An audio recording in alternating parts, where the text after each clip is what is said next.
large equipment, or hire a crew.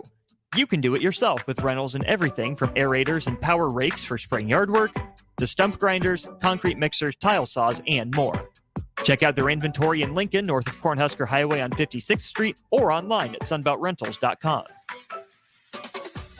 Follow the Huskers to the City of Angels when Nebraska plays at USC in November. Book your official Nebraska alumni travel package at huskerfantravel.com. Choose from 2 or 3 night options that include a downtown LA hotel, exclusive welcome event, game day transportation, and the official Husker Huddle pregame party. Add on game tickets for an optional upgrade. Transportation to and from LA not included. Join the official Nebraska alumni trip to see the Huskers play at USC. Spots are limited, so book your trip now at huskerfantravel.com. Hi, Sean Callahan here for Koppel Chevrolet GMC, and Truck Month is back. We have absolutely gigantic savings right now at Koppel. They are offering $12,500 off on select new pickups. That is not a mistake. You heard right. $12,500 off list price right now on select new pickups. Those discounted units, though, will not last long. These are all manager specials. You have to come in now, so hurry in down 144th Street or shop online at koppelcars.com. You'll be glad you did. Stock number G356093 must trade. Your child was embarrassed when you arrived at their basketball game.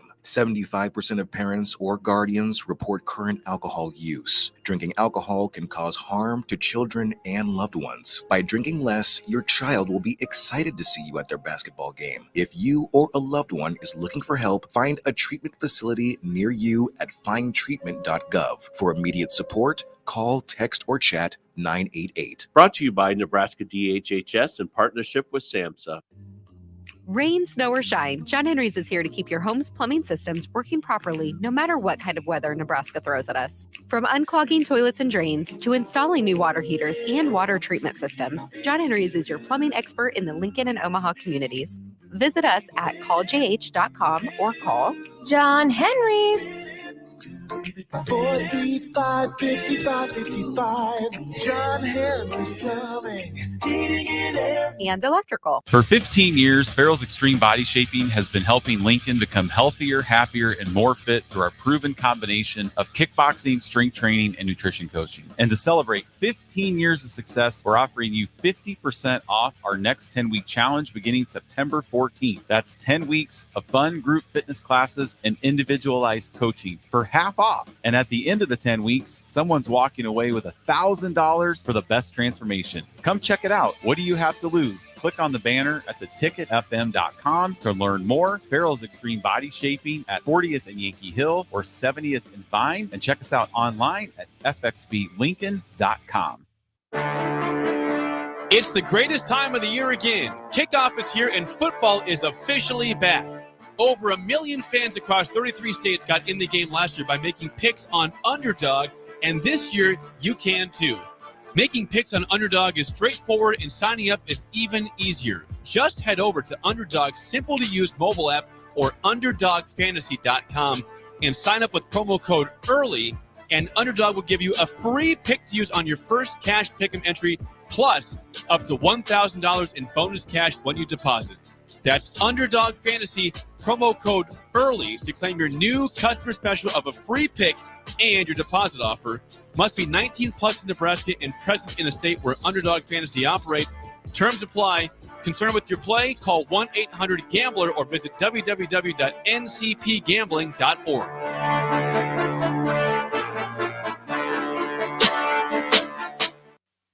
This is Lincoln's home for sports talk on the FM dial. Also online at theticketfm.com. On the internet, KNTK FM Firth, 93.7 The Ticket. Looking for a place to relax and unwind after a busy day? Cigars Lounge at 8th and Q in the Haymarket is the perfect place to enjoy good company, a cocktail, and of course a cigar. Visit Cigars Lounge on Tuesdays for Top Shelf Tuesday and enjoy 50% off select spirits. Cigars Lounge offers Perdomo, San Cristobal, Rock Patel, and more of the top stogie brands that you know and love. But that's not all. If you mention this ad between noon and 5 p.m., you'll receive 15% off your entire tab just by mentioning the ticket. Check out Cigars Lounge today at 8th and Q in the Haymarket. For 15 years, Farrell's Extreme Body Shaping has been helping Lincoln become healthier, happier, and more fit through our proven combination of kickboxing, strength training, and nutrition coaching. And to celebrate 15 years of success, we're offering you 50% off our next 10-week challenge beginning September 14th. That's 10 weeks of fun group fitness classes and individualized coaching for half off. And at the end of the 10 weeks, someone's walking away with $1,000 for the best transformation. Come check it out. What do you have to lose? Click on the banner at theticketfm.com to learn more. Farrell's Extreme Body Shaping at 40th and Yankee Hill or 70th and Vine. And check us out online at fxblincoln.com. Coming at you live from the heart of Lincoln, America. This is the Don't Punt Hour with former Nebraska receiver. Throwing over the middle, completes the pass. He's got speed to the end zone. Touchdown. 45 yards. And return specialist. This time he beats the kicker and one more. DeMornay Pierson-El. Not only does the sideline have confidence in Pierson-El, but Pierson-El has confidence in Pierson-El. On 93.7 The Ticket and theticketfm.com. All right, welcome into the Don't Punt Hour. Once again, Harrison Arns on the ones and twos, as always, back at the 1040 Ticket Studios on a beautiful Thursday night. We got Friday night football tomorrow. No high school games in the Lincoln area. Of course, still games going on in Omaha, but Lincoln is completely shut down in terms of high school football to make way for Husker football. And a few things I want to talk about before we really get into the X's and O's of this game versus Illinois, etc., the keys to victory. Very similar to what we've done the prior 2 weeks before. But DeMornay Pierson, before we get there, the Browns coming up on their 4 consecutive blowout. I think a number we take for granted. Yes, I understand there are boosters that buy up those remaining seats. You can put an asterisk behind it or not. But you've still got people buying up whatever remaining tickets are left, and they have been for years, for a program that hasn't gone to a bowl game since 2016. And we're up to 400. What does that mean to you as someone who put on that jersey once before? I mean, that's just people being dedicated and, sticking by the team and whatnot. I mean, that's why we have, the number one fan base in the nation, and it's not, close to anybody else. So, I mean, that's just appreciation and love and devotion to the team. Yeah, it's awesome. I love the fact that we can say, without a doubt, arguably one of the best cathedrals of college football. I mean, it's that drive into Lincoln's awesome. You got Memorial Stadium on the left, you got PBA now on the right. You go past the baseball fields as well. I mean, the drive up to Lincoln just screams. I mean, you can see Devaney before you get all of that. You can see the soccer stadium, coming in or right there off of the highway and whatnot. I mean, it's that way for a reason. It's a college atmosphere, and things are meant to be like that. Yeah, it's awesome. That's why I love Lincoln. We're in the town with again, Cathedral of College Football, and then again with the you don't want to leave out Bob Devaney as they swept Stanford last night, which is, we talked about it before. Neither of us were too worried about it with John Cook and company. A lot of the same players were back. Yes, you had some younger players that you need to continue to see develop, but they swept Stanford, really blew them out of the water in that last set. So things feel good here in Lincoln. Nebraska football's 3-0. Volleyball just took down Stanford in a sweep. Reason to be optimistic about the softball team, the baseball team. We know what Husker bowling is. Here they got Soccer's been doing well. Yeah, shout out soccer. Last year we had Eleanor Dale, the leading goal leader in the entire country. So we got all these great athletes. Just about every single program. Men's track and field won the Big Ten as well. It just feels like a great time to be part of Lincoln here. So with that being said, I wanted to put out credit to the 400. I did have this thought, though. How high does that number get? Do we get one day? Does it ever get to the point? I mean, that's years and years and years hoping that, the earth doesn't end at that point. But, do we get to 1,000? I know you can't never think that far ahead, but I don't think. You would hope so. I mean, it's a part of tradition. I mean, is it not? So, I mean, Nebraska fans are a stickler for that. You talk to anybody, that's a word that probably comes out of their mouth, within the first 20 seconds of talking to somebody. So I think regardless of, how things go, who comes in or whatever. I think they will continue to keep that one alive. And now, how far does that go? Hopefully until the end of time. Yeah, that'd be fantastic. I think I got no foreseeable future. I will say it's good that we're winning, though. I know some people had the belief that apathy will never set in Lincoln, Nebraska, and I think they're correct to a point. But I think people are closer than we realize. I think we're like one or maybe two generations away from people just not really caring. If you're around college in that student section when I was growing up, we talked to Nia Davis, who's in the student section right now. Like last year, people didn't really care about Husker football. When I was going through with the Scott Frost era, people just thought it was kind of funny to play along with the joke of how Nebraska always loses close games, but there wasn't a ton of buy-in. And if those people grow up and Nebraska still never wins, like they might catch the games, but they're not going to be going out of their way to come back, keep that sellout streak alive. The boosters can be patient for so long, just supporting that.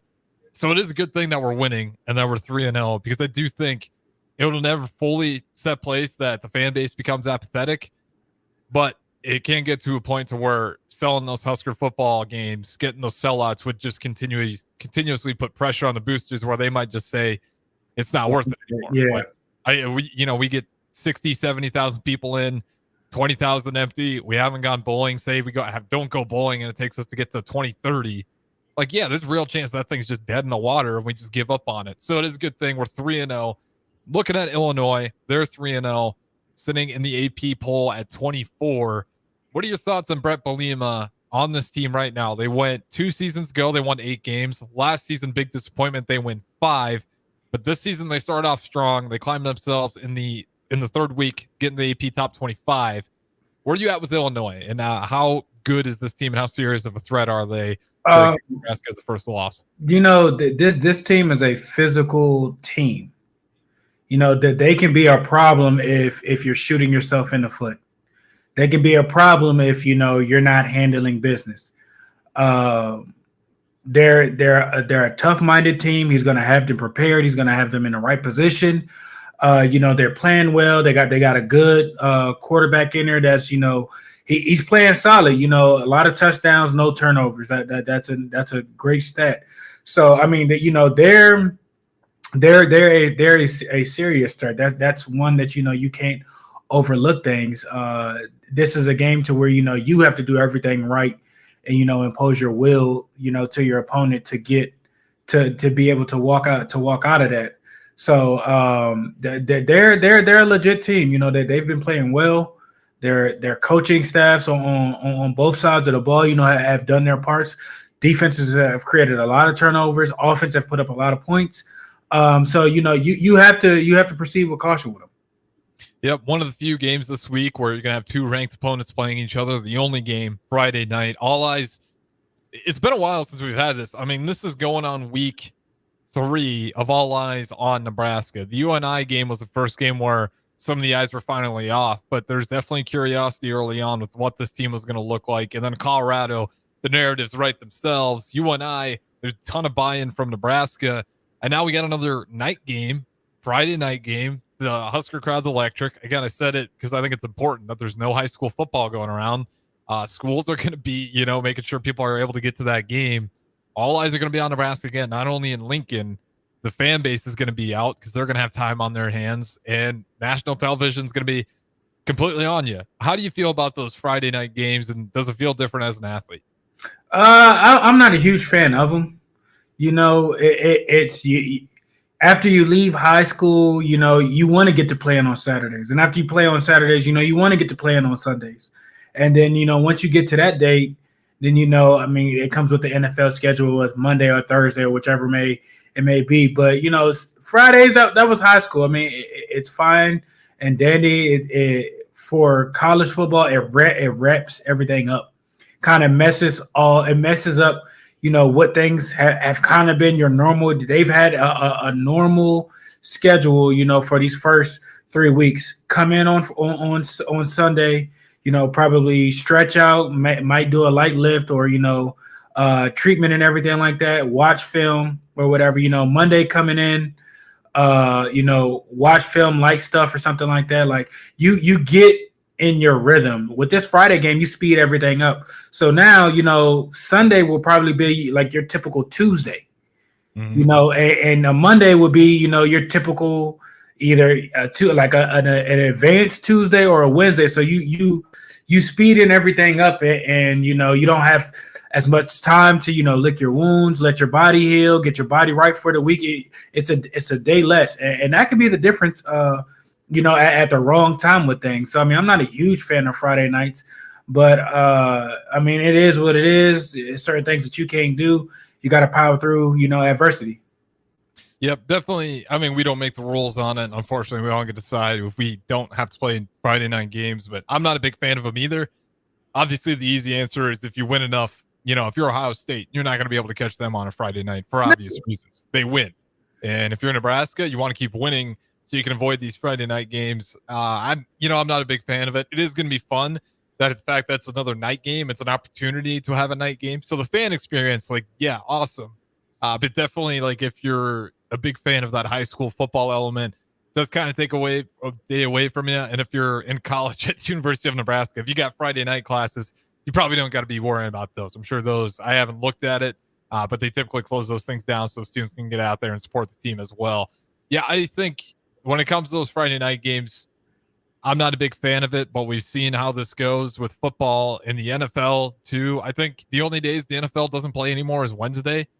You obviously have your Monday night football, your Thursday night football, but we see it with holidays. No day is sacred anymore. They don't really give a damn. The only day I think they haven't played yet is a Wednesday.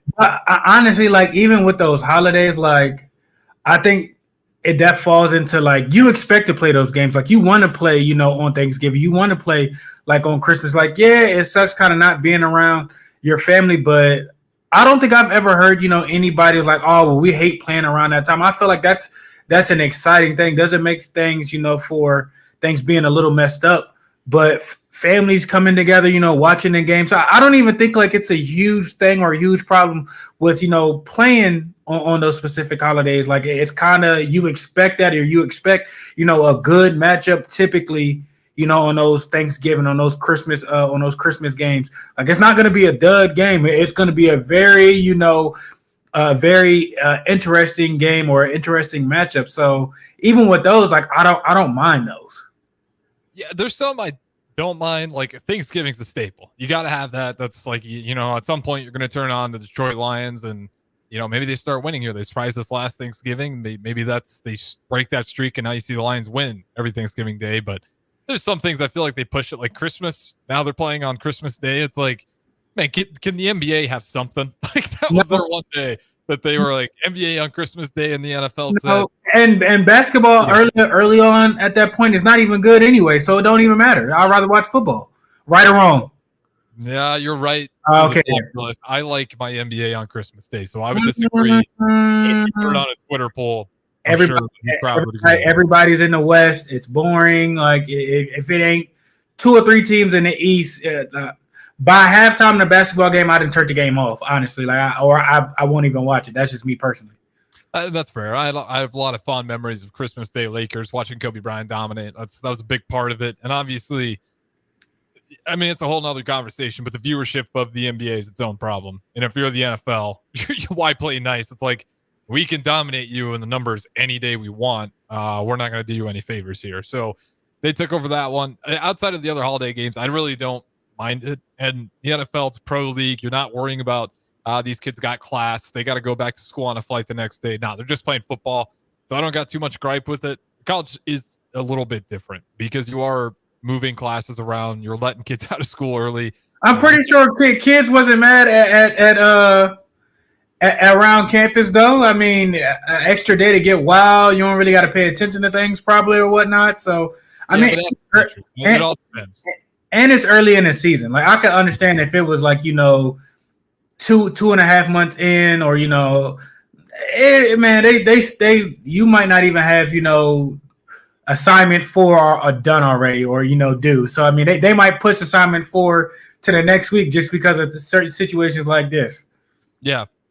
The kids obviously aren't complaining. Bro, I'm pretty sure the professors aren't either. You less work, you get comfortability, you get to be pretty much at home, and you still get paid. Come on now, And it's Friday. You don't got to go to work the next day. Oh yeah, and you get a Saturday, no football. You can kind of get some yard stuff, things done around the house or whatnot. The one time probably during football season, yeah, no, I'm pretty sure that they don't mind either. Yeah, let's get the yard work going here, and all the way on September 20th. That's the time to start the yard work. But that's enough on that. I think it's just interesting, the Friday night games. All right, Brett Bielema. I've always loved Brett Bielema. I loved him at Wisconsin. I love what he's doing at Illinois. His last stop at Arkansas was disappointing, but I still think he's a hell of a coach. And I can't say this enough about the Big Ten. They're everywhere. Even though Wisconsin's been somewhat disappointing, I think Luke Fickell's a hell of a coach too. What he did over at Cincinnati, turning them into defensive juggernauts. I think they're still trying to figure it out over there. But the Big Ten's loaded with great coaches. And in my mind, Brett Bielema is certainly one of them. Just outside of this year, how much trust do you have that Illinois, just going forward, is going to be a thorn in not just Nebraska's butt, but all these teams? Because he always has those teams playing hard. I think last year was a fluke, the exception. That was the first time in a long time because Illinois has really kind of been beaten up on Nebraska. Last year, they didn't show up. It felt like a game with low energy despite Nebraska being on the road. Felt like Illinois was flat. I feel like that was a little bit of an anomaly. I do like Brett Bielema with Illinois. How much do you like this program going forward, and do you see him as a long-time stay there? I mean, first off, they got the fake Memorial Stadium, so I'll say that. We got the real Memorial. But I think going forward, I do think he's an excellent coach. I think his teams will be difficult to play. You just got to make sure, you cross your T's and dot your I's, and, you don't add to the problem that creates, them winning and getting extra opportunities and whatnot. You take care of business against them and everything like that. Things should be situated, but I don't think Illinois will be like pushovers, or I don't think it'll be a easy, Big Ten team. I think with the right schedule, mashup and whatnot, you kind of give some of these other teams and whatnot, or you schedule Illinois for a non-conference game and whatnot. That's not an easy game, or one to patch your stats, or one to help you rise or whatnot. That might be a fist fight. So I definitely think going forward for these next couple of years, like Illinois might become a problem to deal with. Yeah, it's funny because we're watching Wisconsin struggle. Now it's like, boy, Illinois looks like what you're trying to be right now. Maybe you could have held on there. There's always those things like that. But yeah, I think this Nebraska game is going to say a lot how good Illinois is, because I do think Nebraska's solid. I mean, the defense, we'll get into it, but it's given up on average less than a touchdown a game. It's about 6.7 points per game. They've just shown out on everyone. A heavy passing offense versus Colorado. Handled that easily, only gave him 10 points. You go to UNI, heavy run team, they only give him 3. UTEP, they catch you early on some hurry-up offense for a deep shot. They get 7 there. But they've only shown one, drive each game to where they actually get pushed back. This Nebraska defense, I think, gives people a ton of reason to hope that this would be a good showing for them. But say Illinois finds a way to win this game, then they got to go on and play number 10 Penn State. Then Purdue, say what you will about them. But then you got 18 Michigan, number 9 Oregon. I mean, they got a little bit of a gauntlet of a stretch here for Illinois football, and they want to keep on to that ranking. They're hanging on at the very edge with 24. After you play, because we're going to play them physical. Yes, we are. You play a physical Nebraska, and you go to Penn State right at back to back on the road too. It's at Penn State. And you said who's after Penn State? Then you get Purdue at home. Okay, who's after Purdue? And then you get 2 more brutal ones. Then you're at home versus Michigan comes to your house, and then on the road you're going out to Oregon. Yeah, that's not. Yeah, that's a car crash. That's a weekly car crash. That's what that is. That is a brawl. Good luck. Good, because I told you, you're at that point of the season after the first quarter of the season is coming to an end this weekend. Pain, your body starts, irritating and hurting a little bit more. It takes a little bit more to kind of get your body back to where you wanted at, for the next following week. Injuries, can start to pop up and whatnot. So it's going to be rough for them going forward. That stretch is not easy at all. Yeah, and this is one of the things where if you're Illinois, maybe you're happy to have a Friday game because you do got Penn State. Gives you a little bit of time until you get to Saturday. You get that Saturday off to recover. And then, you don't really start got us working back into practice, depending on the coach's decision. Wants to get him on Sunday, he can. Otherwise, continue Monday, get back to work. So I think it's going to be one of those things where Illinois is going to be grateful to have the Friday game for Nebraska. It's a little bit of a quick turnaround, but you get to host it. It is a night game. The crowd is foaming at the mouth. I mean, these past few weeks, it's been insane. My service has been just so poor these past few weeks because the amount of people flooding into Lincoln just due to the excitement of this team is putting monumental stress on these cell phone towers. So if you're in Lincoln, trying to send a text message and it's not working, ask yourself if it's game day. Yeah, you're not alone. If it's game day, that's just been a consistent problem. So with that being said, though, we'll throw it to break. On the other side, we're going to talk about some of the actual keys to victory, some of the numbers looking at Illinois versus Nebraska. What's the spread? Do we believe in the spread? Do we even care? Or is the win just good enough? So don't go anywhere. We'll talk about all of that up next on the Don't Punt Hour with DeMornay Pierson-El. Rashawn Jackson here for Bauer Underground, who has been serving local contractors and utility contractors all across the state since 1997. When you see the black and white trucks, you know the baddest dudes in the business have arrived. Bauer is currently looking for equipment operators, laborers, diesel mechanics, and aerial linemen. Join the brotherhood built on hard work, authentic people, and pedigree of success. Bauer, a family-friendly company who reminds you, go Big Red! Have you ever gotten a car deal so good that you can brag about for decades? This is that deal. The government has given us a $4,000 instant credit on vehicles already at the historically lowest prices. Cars that were over $50,000 just 2 years ago are now selling below $20,000. See the deals here and drive away the car of your dreams at a price you never thought possible. Go to 4000off.com, 400off.com to learn more. Fall is the perfect time to work on outdoor projects. Whether you plan to install a fence or add shrubs to your landscape, don't risk an injury by hitting a buried power line. Always call 811 before you dig. 93.7 The Ticket, Fox, KFXL weather. Sponsored by John Henry's Plumbing, Heating, and Air Conditioning. Your Lincoln forecast for today, we'll see lots of sunshine with a light south breeze. See an afternoon high around 84. Tonight, clear skies with an overnight low around 59. And tomorrow, more sunshine with a continued south breeze and an afternoon high around 90. I'm meteorologist Kyle Klecker for 93.7 The Ticket and theticketfm.com. It's the greatest time of the year again. Kickoff is here and football is officially back. Over 1 million fans across 33 states got in the game last year by making picks on Underdog, and this year you can too. Making picks on Underdog is straightforward and signing up is even easier. Just head over to Underdog's simple-to-use mobile app or UnderdogFantasy.com and sign up with promo code EARLY, and Underdog will give you a free pick to use on your first cash pick'em entry, plus up to $1,000 in bonus cash when you deposit. That's Underdog Fantasy, promo code EARLY to claim your new customer special of a free pick and your deposit offer. Must be 19 plus in Nebraska and present in a state where Underdog Fantasy operates. Terms apply. Concerned with your play? Call 1-800-GAMBLER or visit www.ncpgambling.org. With the Planet Fitness Black Card, you don't just get a great workout, you get a great perk out because your membership is packed with perks. For $1 down and $24.99 a month, you'll get perks like access to any of our 2,400 clean and spacious locations. Bring a friend anytime and both work out with tons of equipment that'll give you that big fitness energy. Relax in the Black Card spa and more. Work out and perk out with the PF Black Card. Join for just $1 down and $24.99 a month. Hurry. This deal ends soon. See Home Club for details. College football in Lincoln, America. The time has come. Start your game day off right with the A1 Automotive Ticket Tailgate pregame show. Join the ticket crew as they bring you all the coverage you need to get you ready for the action. It's the A1 Automotive Ticket Tailgate pregame show. Brought to you by General Fire and Safety, Raisin Canes, Perch Merch, Sunbelt Rentals, Mullen Motors, Select Plumbing, and the Kindler Hotel.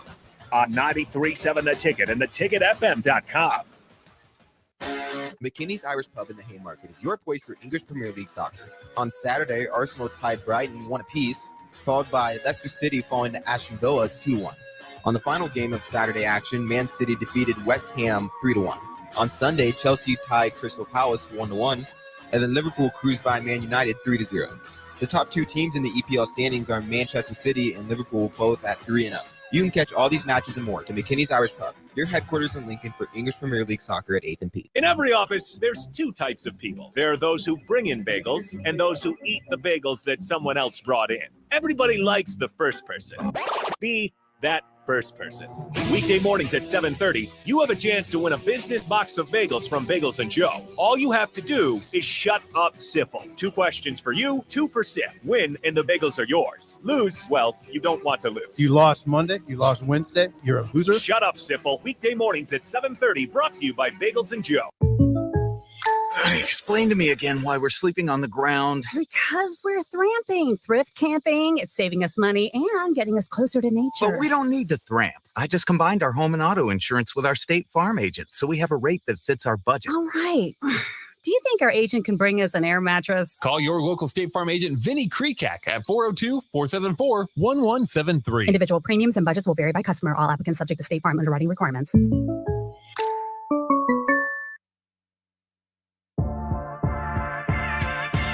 This is the Don't Punt Hour on 93.7 The Ticket and theticketfm.com. Here is your host, DeMornay Pierson-El.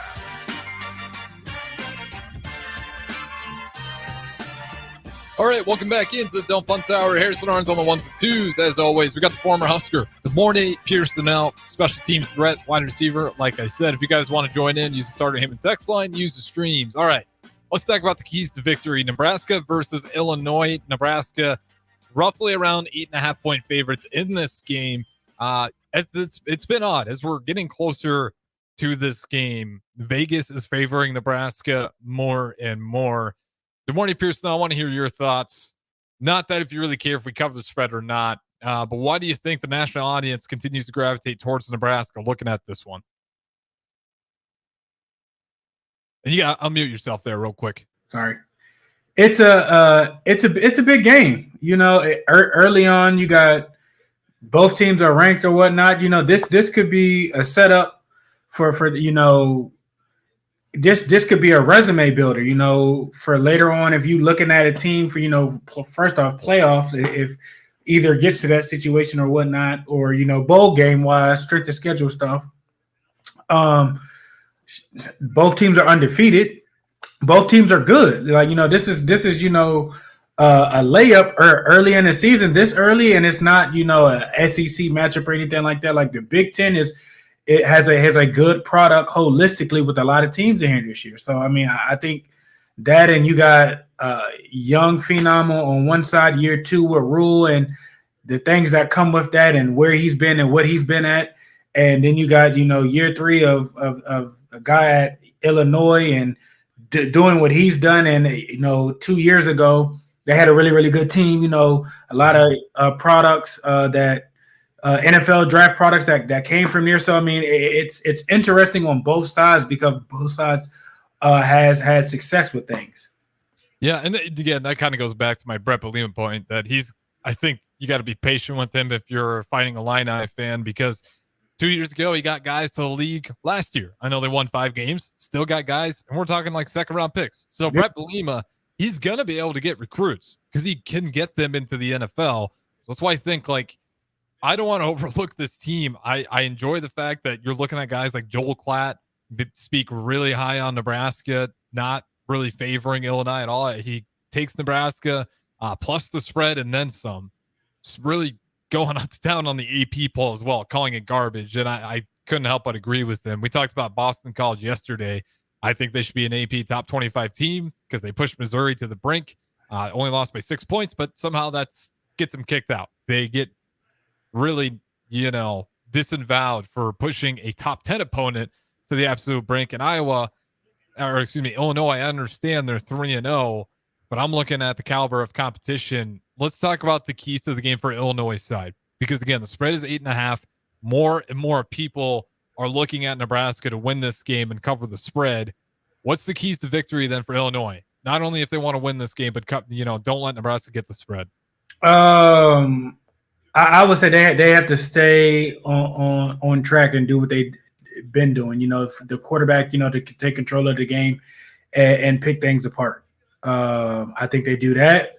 On their defensive side, if their defense becomes too much of a problem for maybe the offensive line or the quarterback to kind of get him out of his pocket, some of the stuff that Colorado was able to do to flush him out and push him away, things those type of plays, not just periodic throughout the game, for majority of the game. If that happens, that'd be big for them. And then takeaways.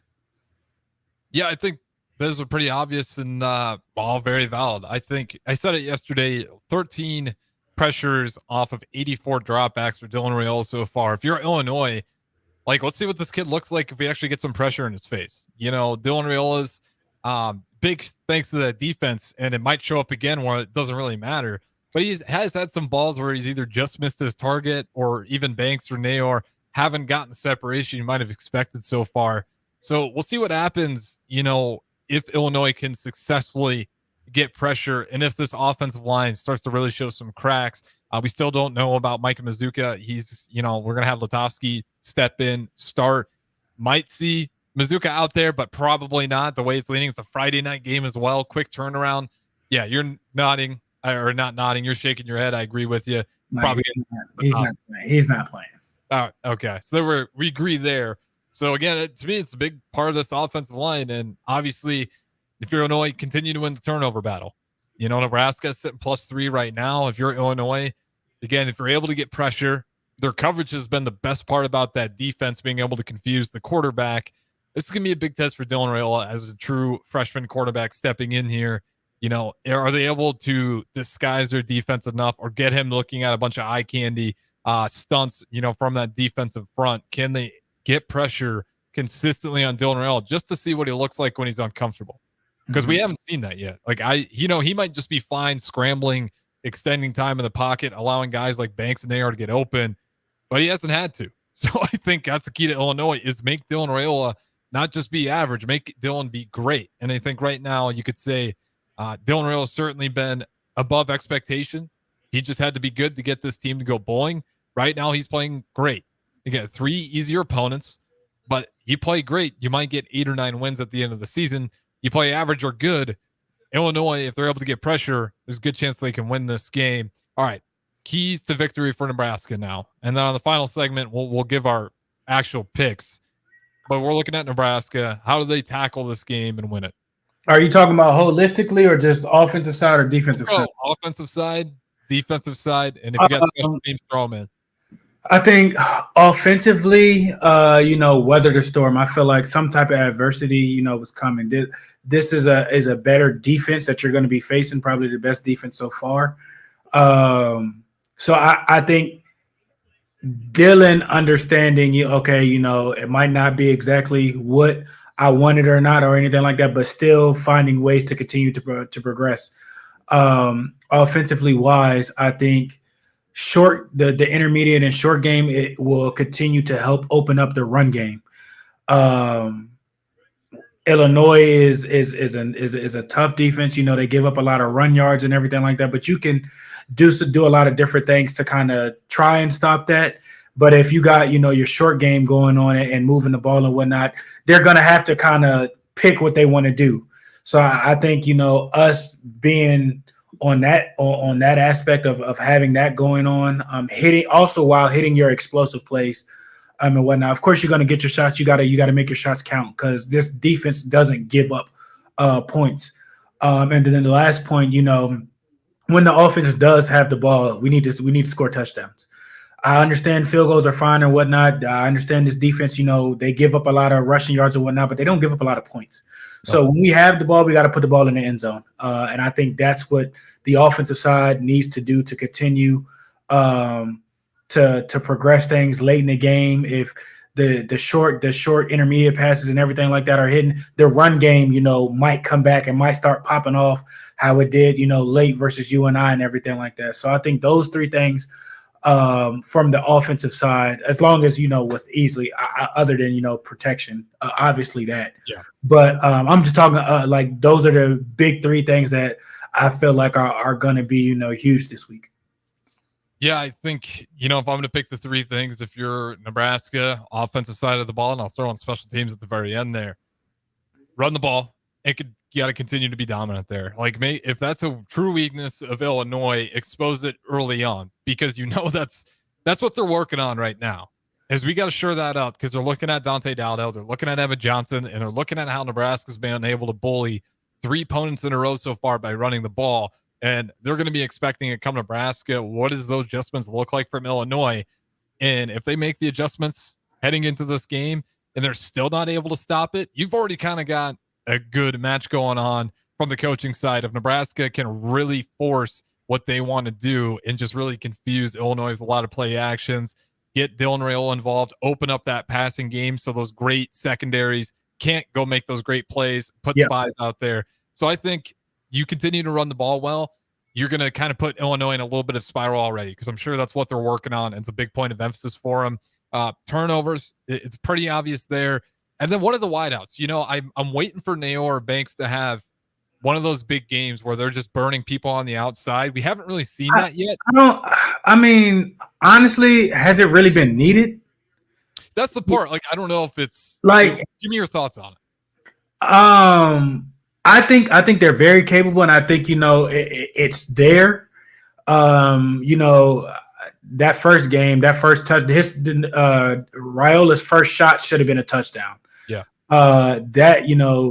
There hasn't really been necessarily a need to really stretch the field necessarily like that. You'll have your shots that, once we get in, typically, our territory is when you start seeing the shots. And I don't know if that's just because they're not necessarily fast enough or they get, outthrown or whatnot, or that's not necessarily in the schedule. We've seen shots with, Banks. We've seen shots with Lloyd and whatnot and everything like that. So they're in there, but I don't think that that's necessarily it's been incomplete. They've been drive killers or, momentum stoppers.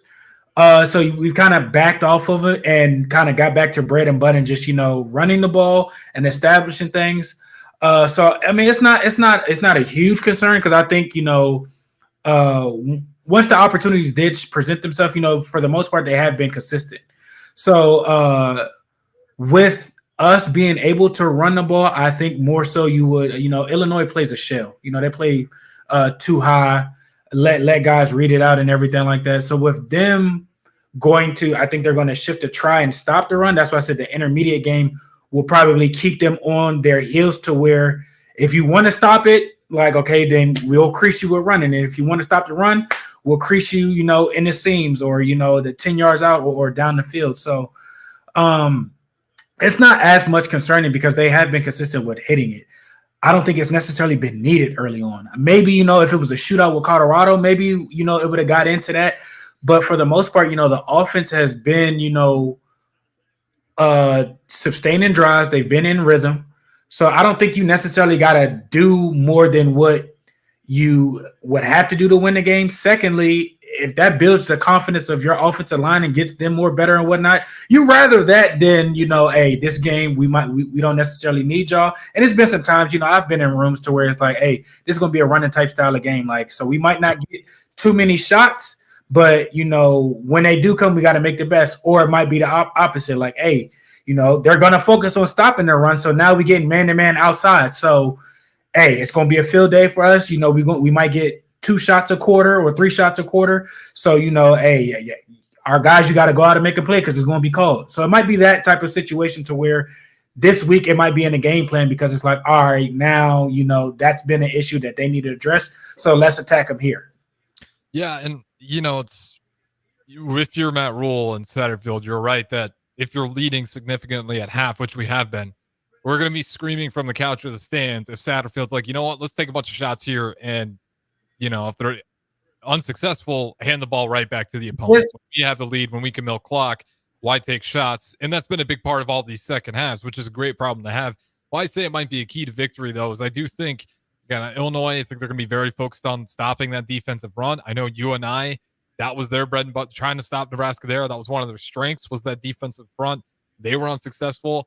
I think for Illinois, if they're unsuccessful there, which I'm betting they're going to have a hard time stopping, I think it is going to open up something for Lloyd, Banks, Nayor, really catch him off guard if he can abuse him in that style early, and then just put him in an absolute scatter. Having to worry about the deep threat. Where's Lloyd? Is he in on this play? Where's Banks? Where's Nayor? And you mentioned the intermediate throws. Dylan Rail that's probably been the best part of his game so far, is those intermediate throws, whether it's the crazy arm angles or just being able to hit the guys on the run so they can get that yards after the catch. The tight ends are going to be a big part of this game. I think that part right then and there, and I said it because you just said keys to victory for Illinois. Pressure Dylan.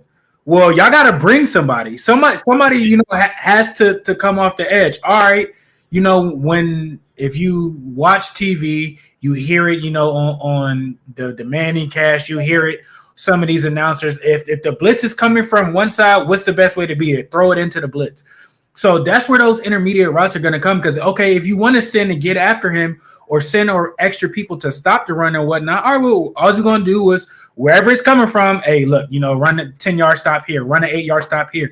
Hey, if he's hot, if two defenders are stacked and, somebody's coming, if the nickel's coming, if that linebacker's blitzing, if that safety's rolling down or whatnot, hey, look hot here and there, and, that's the hole in the defense.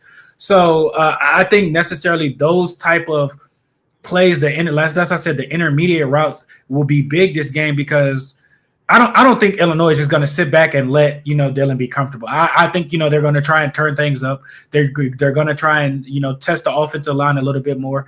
The run game might be a little bit even early on. And later in the game, I think you might start to see the creases and the big runs happen and everything like that, because they got a game plan to kind of, stop that or whatnot. And so that's where I think the intermediate game this week. And it's crazy because people were calling for Satterfield's head last year at certain play calls and whatnot, and nobody hasn't said anything this year. Even last year, like I said it, I'm like, he's not calling bad plays. It's just execution was terrible. That's not him for, the guys not executing things, well or whatnot. And you could say, the code, whatever. Nobody said anything about, Satterfield not doing stuff. And Satterfield's been the one, in the press conferences, asking and answering questions or whatnot. So it's crazy how things switch up after a year when a guy was literally calling the best plays possible. It's just guys wasn't executing right, and different situation it is now. Now nobody's not saying anything at all. So it's just funny to me. Yeah, and I'll say this much about Satterfield, and I will say last year I wasn't calling for his head, and I'm, proud to say that because there was a little bit of an insane conversation. Like, let's trust him a little bit longer, than just a 1-year stunt, especially with all the injuries. Go look at that playbook. Like, think about how limited that playbook had to be at the end of the year, knowing that you could only really run the ball. And even then, there's still a good chance somebody fumbles the snap, fumbles the ball, fumbles it on the run. And teams know that's all you can do is run. You try to get some screen passes to at least try to get to the outside. They're dropping those. The quarterback's throwing them in the dirt. What are you supposed to do?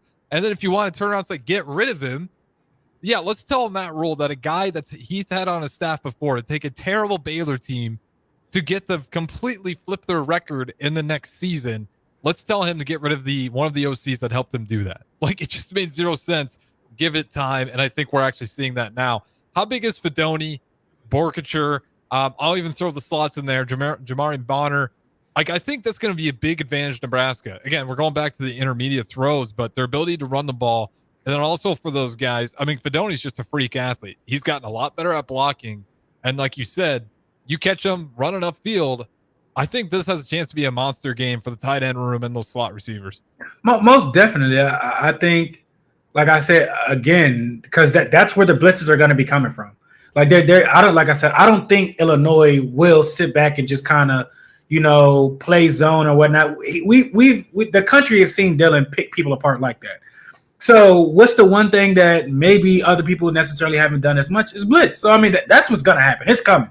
Yeah, and the edge rushers like Illinois had. So they're certainly going to have more to deal with than we've seen before. And that's fine. So you got, your tight ends that can chip and late release.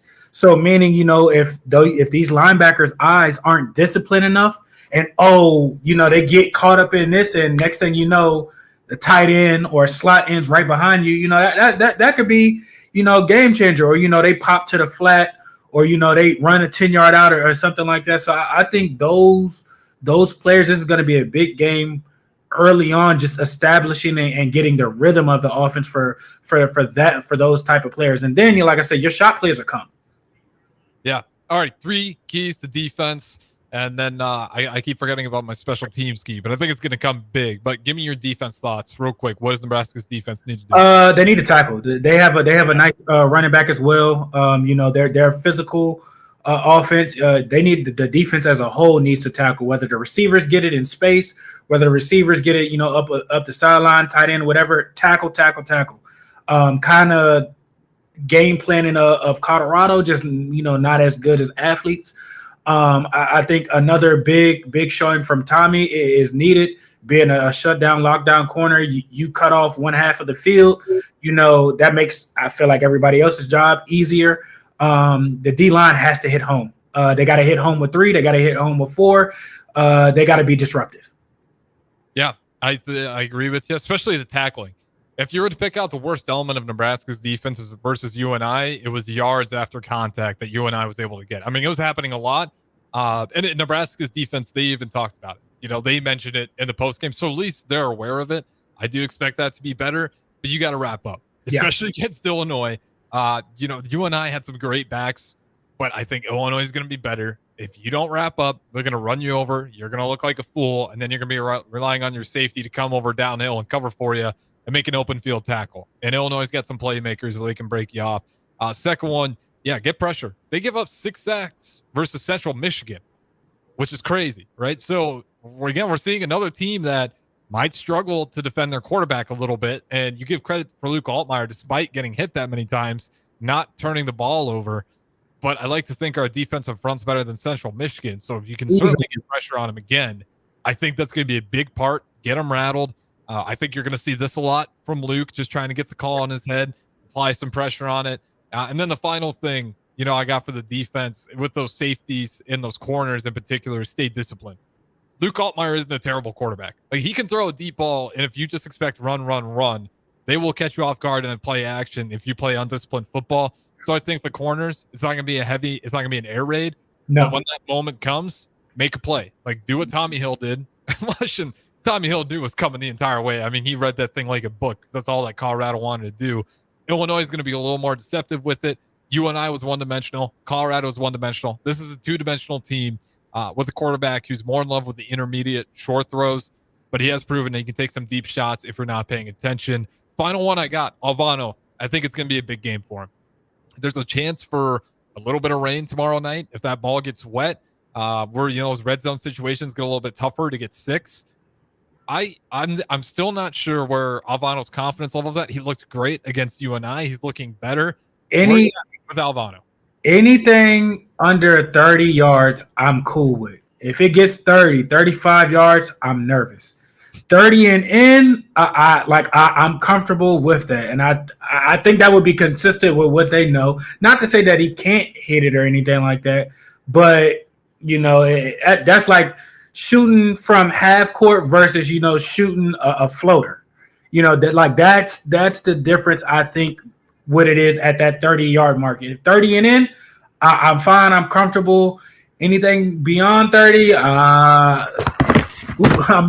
praying, hoping, please make it. So I think the weather will affect certain things. I think the second half is supposed to be more so is when the showers or rains is supposed to happen a little bit more. So hopefully we can have a full game to where it's not needed, but I mean, especially in the second half to where we haven't still played, a complete second half. So I think he will be big, but like I said, I think that special number is 30 and in. Yeah, I'm with you there, and that's you want it to be a little bit longer, but it's better than years past. Like years past, you could say 30 and in, and we were still like, I don't know, maybe the blocking is good enough, maybe we find a way to shank it. But there is going to be a game, and the reason why I say that, and it's probably going to be a key point for me every time, there's going to be a game where whether Nebraska's defense doesn't show up, one phase of the game is disappointing. And the special teams can't be the consistent, just okay. Again, they're doing things better. The punt return looks much better. The blocking on punt return, kick return, still same thing. I will say our kicking defense, a little bit unsure. They're kind of the tackling issue again, right? If you get a leg on him, I don't care if you get him down, but you got to hold on to him just for a little bit till your help gets there. Colorado exposed that a little bit. Even you and I had a big play. They exposed it a little bit.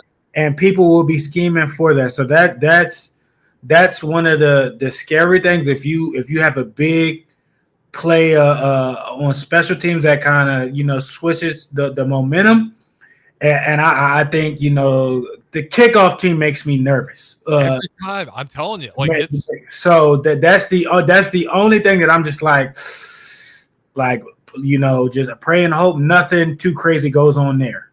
Yeah, because I'll say this with Colorado. Who knows how that goes if Horn is able to bring that thing all the way back for a touchdown?